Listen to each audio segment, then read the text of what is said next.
అందం అంచనానులా ఇవాళ మీకోసం నేను మంచి మంచి ముచ్చట్లు పట్టుకొచ్చిన.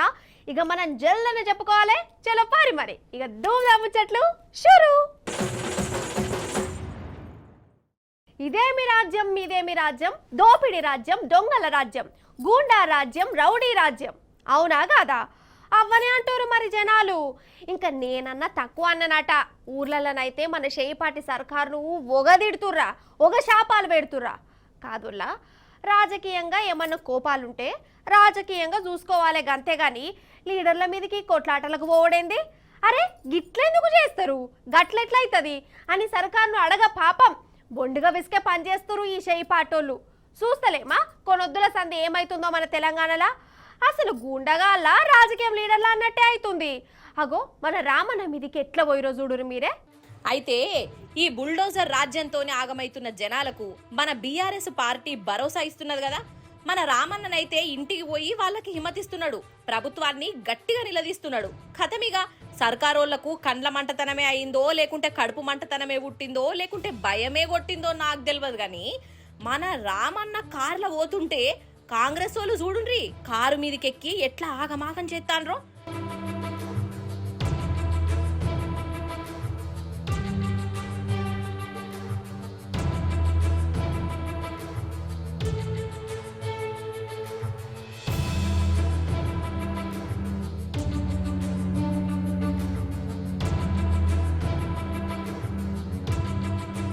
అసలు వీళ్ళను లీడర్లు అంటారా, గుండగాళ్ళంటారా? మీరే చెప్పురోల్లా.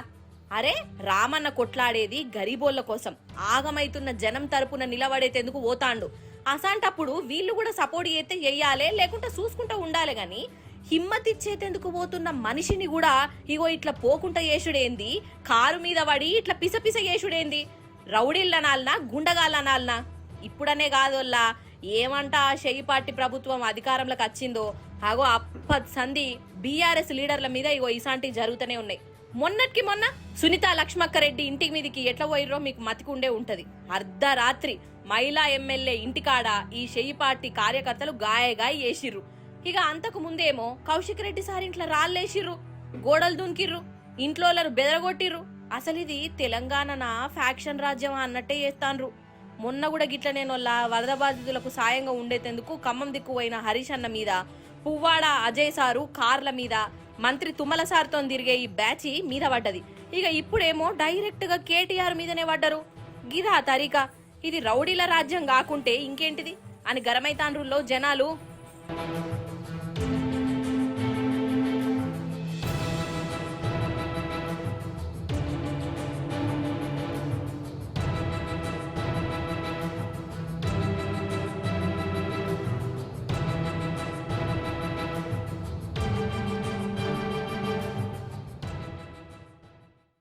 అసలు ఎట్లా చెప్పాలి, ఎట్లా చెప్తే ఈ సర్కారుకు అర్థమవుతుంది? గరీబోల బాధ తెలుస్తుందా లేదా? ఇల్లు కట్టుడంటే ఏమనుకుంటారు, కట్టిన ఇల్లు గూలగొట్టుడంటే పిల్లలాట అనుకుంటురా? ఇయో గిట్లనే నా మెదళ్ళ రోజు తిరుగుతూనే ఉన్నదోళ్ళ. లాస్ట్కు నాకు అర్థమైంది ఏంటంటే ఇది గరీబోళ్ళ సర్కారు కానే కాదు, పెద్దోళ్ళ కోసమే ఉన్న సర్కారు. రేవంత్ సార్కు నా మీద కోపం వచ్చినా మంచిదే, మోహమాటం లేకుండా నా మనసుకు అనిపించింది నేను బరాబర్ చెప్తా. మీకు కూడా ఎరికే నా గురించి. కొన్ని వద్దుల సంది మన కాడ హైడ్రా పేరుతోని జరుగుతున్న రామాయణం చూస్తుంటే నాకు ఇట్లనే అనిపిస్తుంది. మరి అగ చూడు వీళ్ళ బాధ ఎట్లున్నదో. రేవంత్ సారు నువ్వు ధూమ్ధాం ముచ్చట్లు దినాం చూస్తావని నాకు ఎరికే గాని ఇగో వీళ్ళ తనలాట చూడు సారు. ఇగో ఈ చిన్న పిల్లను చూడుండ్రోల్లా, వాళ్ళ ఇంటిని బుల్డోజర్లతోని సర్కారోళ్ళు కూలగొట్టినాక ఎంత తన్లాడుతున్నారో.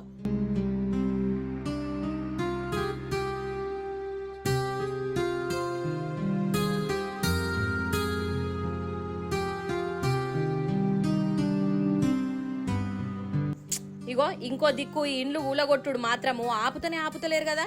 ఆగ చూడుండ్రల్లా, కష్టపడి కట్టుకున్న ఇండ్లను మూసి పేరుతోని మసి ఊసి మారేడుకాయ వేసుకుంటా ఎట్లా ఊలగొడతాన్రో. నిజంగా వీళ్ళ బాధ పగోళ్ళకు కూడా రావద్దు కాదా? మరి పట్టు కాయిదాలు ఉండనే ఉండే, పర్మిషన్లు ఉన్నాయి, ఏండ్ల సంధి ఈ ఇండ్లనే ఉంటాన్రు. అసోంటిది రాత్రికి రాత్రే కూలగొడుతుంటే మనసుకు ఎంత తకలీఫ్ అనిపిస్తుంది. మలక్పేట శంకర్ నగర్ కాడ బుల్డోజర్లు తీసుకొచ్చి ఇగో ఇట్లా సుత్తెలు, సబ్బళ్ళు, గడ్డపారలు పట్టుకొని ఇండ్లను ఊల్చేస్తున్నారోల్లా.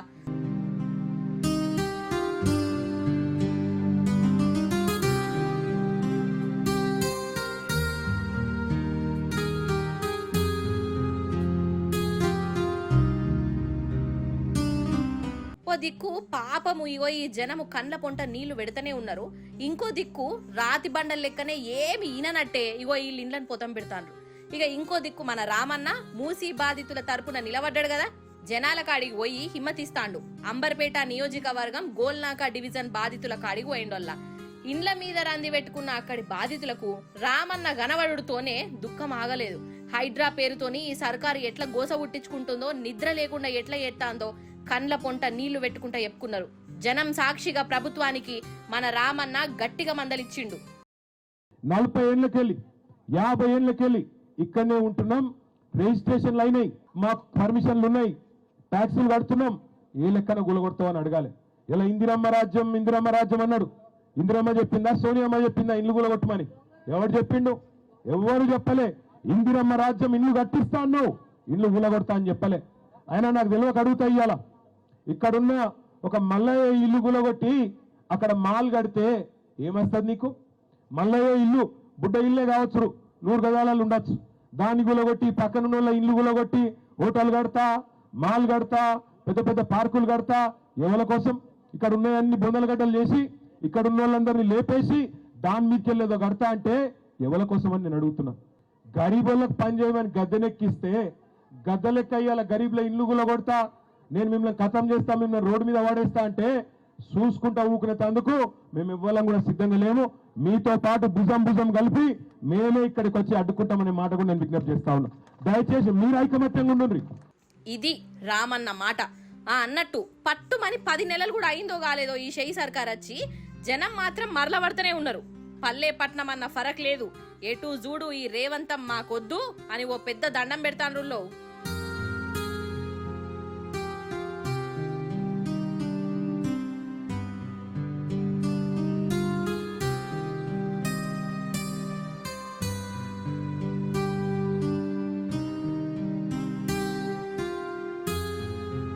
వారం రోజుల నుంచి మాకు నిద్ర లేదు, ఏం లేదు. మేము ఇప్పుడు ఎక్కడ దూరం పోలేము, మాకు వద్దు, ఆ ఇంట్లో వద్దు, ఏమొద్దు, వాళ్ళ పట్టాలు వాళ్ళకి ఇస్తాము. మమ్మల్ని మొత్తం రోడ్డు మీద తెచ్చారు. ఎక్కడ నీళ్ళు వచ్చినాయి అక్కడ వరకు తీసేయమని మాకు ఇంతకు ముందు అక్కడ వరకే లాస్ట్ చెప్పారు. ఇప్పుడు ఈ లోపల దాకా తీసుకొచ్చారు. మేము అక్కడ ఓము, వాళ్ళ కాయిదాలు వాళ్ళని తీసుకోమని మా ఇంట్లో మాకు ఇచ్చేసేయమని మేము అక్కడ దాకా ఓము. మేము ఈ బాధపడలేము. మా ఇంట్లో జోలికి రావాకండి, మేము పేదోళ్ళము, మేము కాయకష్టం చేసుకుని బతికిన వాళ్ళము. ఏం చేయాలో చెప్పు రేవంత్ రెడ్డి, చెప్పు, మనం చెప్పాలా, న్యాయం చెప్పాలా. నువ్వు మనిషివైతే మా పేదవాళ్ళ కడుపులు కొట్టద్దు. నిజం చెప్తున్నా, దునియాలో ఏ మూలకువో ఏ తండ్రికైనా కానీ కొడుకుల కంటే కూడా బిడ్డ మీదనే పాయరం ఎక్కువ ఉంటుంది. వాళ్ళ కొడుకులు గులిగినా మంచిదే, ఇది నిజం. అవునా కాదా? బిడ్డకు కూడా తండ్రి మీదనే పానం కొట్టుకుంటుంది. అంతెందుకు, నా ముచ్చటనే తీసుకురాదు, నీకు నాయన ఇష్టమా అమ్మిష్టమా అని సుట్టపోలు అడుగుతుంటారు. ఇద్దరు ఇష్టమే అని అంట. ఇక ఇంకా గట్టిగా అడిగితే మాత్రం నాయనంటనే కొంచెం ఎక్కువ ఇష్టం అని చెప్తా. మా అమ్మ నా మీద గులిగినా మంచిదే, ఉన్న ముచ్చట చెప్పాలి కదా. ఎందుకంటే నాయన అంటేనే ఆడపిల్లలకు ఒక హీరో అసొంటోడు.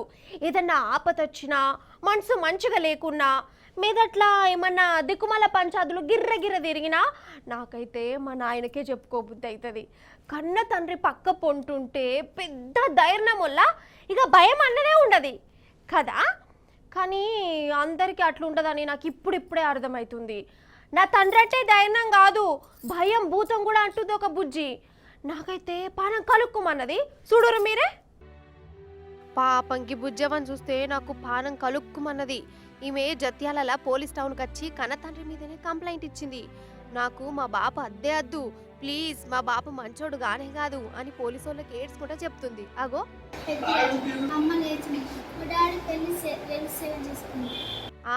నాయన అంటేనే ఆడపిల్లకు ఒక భరోసా, ఒక హిమ్మతి, ఒక ధైర్యం. అసొంటి ధైర్యం ఇచ్చే నాయన అంటేనే గిట్ట భయపడుతుంది, ఇంత వణుకుతుంది అనిపిస్తుంది కదా. ఈవనే అడుగుదాం, ఏమైందిరా బుజ్జి, అసలు నాయన మీద ఎందుకు పోలీసు వాళ్ళకి చెప్పుకుంటున్నావు?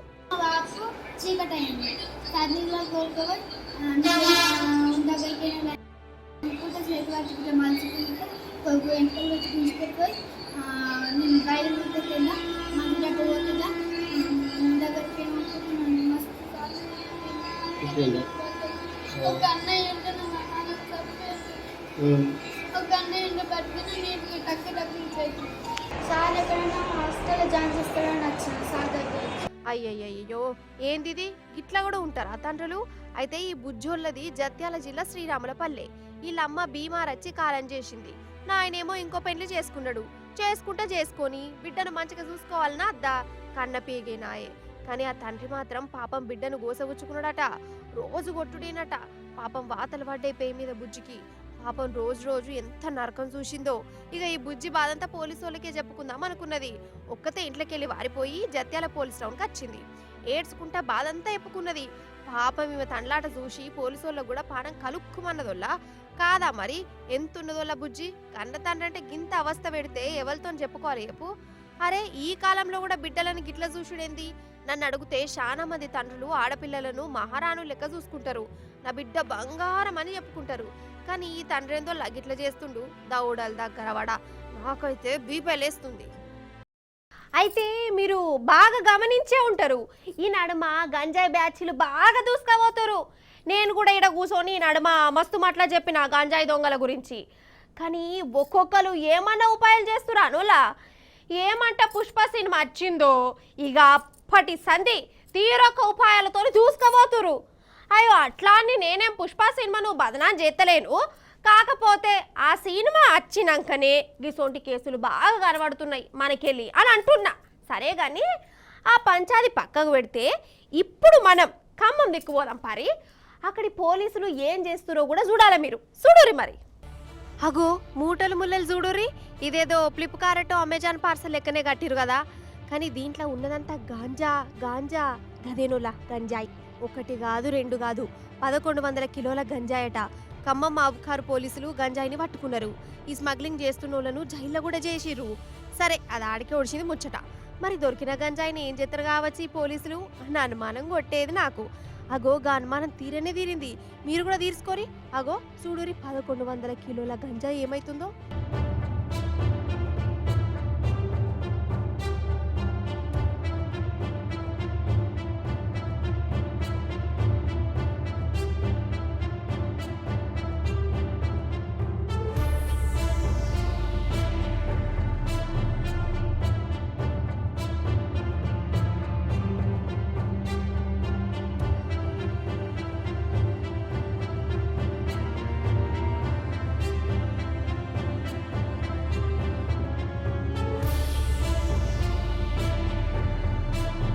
చూసిరా మంట పెట్టిరు, కాల్చి బూడద చేసి పడేసిరు. అదేందోనుల్లా ఈ నడుమ తెలంగాణలో గంజాయి బాగా దొరుకుతుంది కదా. ఈ 9-10 నెలల సందైతే బండ్లు కార్లు వ్యాన్లు చెకింగ్ చేయ పాపం గంజాయి మూటలు దొరుకుతూనే ఉన్నాయి. ఇక చెకింగ్ చేస్తేనే గింతగానం దొరికితే పోలీసు వాళ్ళకి దొరకకుండా ఇంకెన్ని మూటలు జనాల కాడికి పోతున్నాయో తలుసుకుంటుంటే నాకు డక్కు కొడుతుందల్లా అసలు. కాదా మరి ఈ గంజాయికి మరుగుడేందోలా పోరగాళ్ళు? అది కూడా ఈ నడుమనే బాగా అవుతుంది కదా.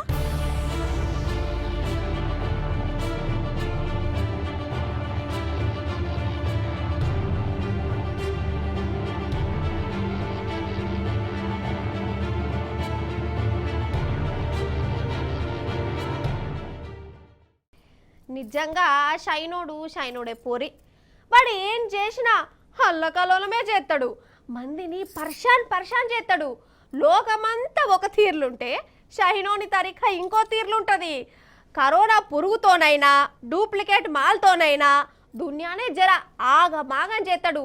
చేసిండు కూడా. మరి ఇప్పుడేం మావులో చేసిండవా అంటారా? చూస్తే మీకు చక్కెర వచ్చినట్టు అవుతుంది. నోరెల్ల పెడతారు. అగదుడురి. అయ్ ఏంటిది? పటాకులా కలర్ లైట్ బుగ్గలా? ఓష్ని మా ఇల్లి రంగులు మారుతున్నాయి. ఊసర వెళ్ళి లెక్క రూపు కూడా మారుతూనే ఉన్నది. అగో మొగలు మీదనే తీరొక బొమ్మలు వస్తున్నాయి కదా. ఇవన్నీ డ్రోన్లల్లా చైనా డ్రోన్లు. 100 కాదు 1000 కాదు ఒకటేసారి 10,000 డ్రోన్లను ఎగరేసిరు. అసలు చైనా మాల్ అంటేనే పైన పటారం లోటారం అంటారు కదా. మరి లోన ఎట్లున్నదో గాని మీదికి మాత్రం ఇగో గిట్లా జనాల కండలు జిగేల్ అనిపించినాయి. ఆకాశంలోనే పెద్ద బంగ్లాలు, పక్షులు, పడవలు, పిట్టలు, జనాలు గిట్లా కనబడ్డారు. నాకైతే మాయమంత్రాల సినిమా మళ్ళోసారి ఏ టెక్నాలజీలో చూసినట్టు కొట్టిందోల్లా. వామ్మో ఏం తెలివిరా నాయన మీది.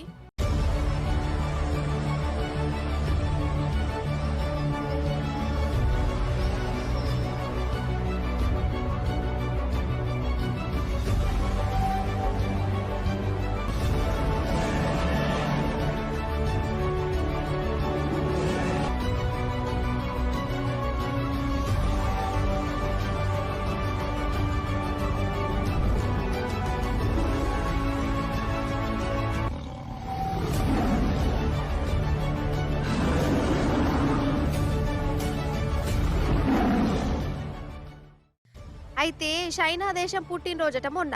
ఇంకేమున్నది, దొరికిందే సందనుకొని ఈ చైనోడు వాని శకలన్నీ దునియాకు చూయించిండు. ఇట్లా 10,000 డ్రోన్లు ఎగిరేసి గిన్నీస్ బుక్ వాళ్ళకే గుడ్లెల్ల పెట్టేటట్టు చేసిండు. ఇదంతా చూస్తుంటే నా చిన్న మెదడుకు ఏమనిపిస్తుందంటే, అగర్సే ఈ డ్రోన్లకు బదులు అణుబాంబులో ఆటం బాంబులో ఎగరెత్తే ఈ దునియా పరిస్థితి ఎట్లుండు కావచ్చు. అమ్మో, తలుసుకుంటాంటనే ఎట్లెట్లనో గజ్జుమంటుంది.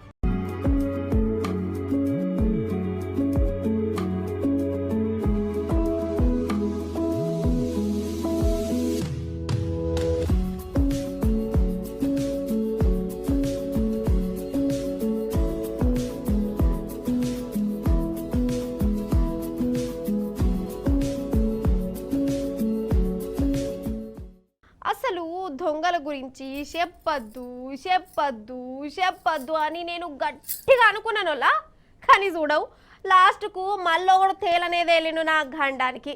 అగో మళ్ళొకడు వచ్చిండు. వాని కంట్ల కారం కొట్ట, వాని చేతులు ఇరిగిపోను, వాని చెవుల గండు జీమలు జొర్రా, వానీపు చింత పండుగాను. ఇంకేమున్నాయి తిట్లు? ఇంకేమైనా ఉన్నాయా? వాని మూతి పండ్లు రాలిపోను. ఇగో నాకు గివ్వే అచ్చు తిట్లు. ముచ్చట చూసినాక కడమ తిట్లన్నీ మీరు తిట్టుకోరు గంతే. మన హైదరాబాదు చైతన్యపురి రోడ్డుది అప్పుడప్పుడే చీకటి పడుతుంది. ఆరుంబావో ఏమో అవుతుంది గంతే. ఎవరు బిజీలో వాళ్ళు ఉన్నారు, పోయేటోళ్ళు పోతురు, వచ్చేటోళ్ళు అత్తురు. అగగగగో ఆడికెళ్ళి చూడురి, ఒక పెద్దవ్వ మెల్లగా నడుచుకుంటూ వస్తుందా. పాపం కిరాణం దుకాణం పోయి వస్తుందట. అప్పుడే ఏమైందంటే,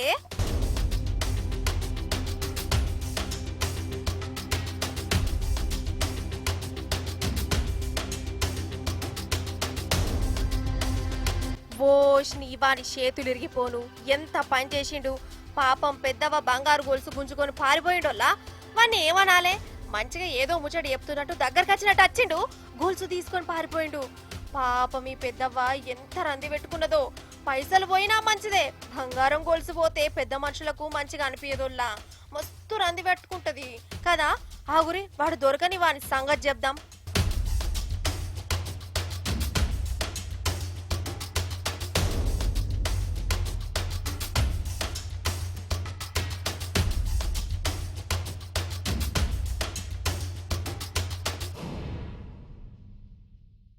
గివ్వులా గియాల్టీ ధూమ్ ధామ్ ముచ్చట్లు ధూమ్ ధామ్గున్నాయి కదా, మంచిగా చెప్పినా కదా. ఇక మళ్ళీ వచ్చినప్పుడు ఇంకిన్ని మంచి మంచి మంచి ముచ్చట్లు పట్టుకొస్తా. అప్పటిదాకా చూస్తూనే ఉండండి T News. Tata, bye bye, నమస్తే.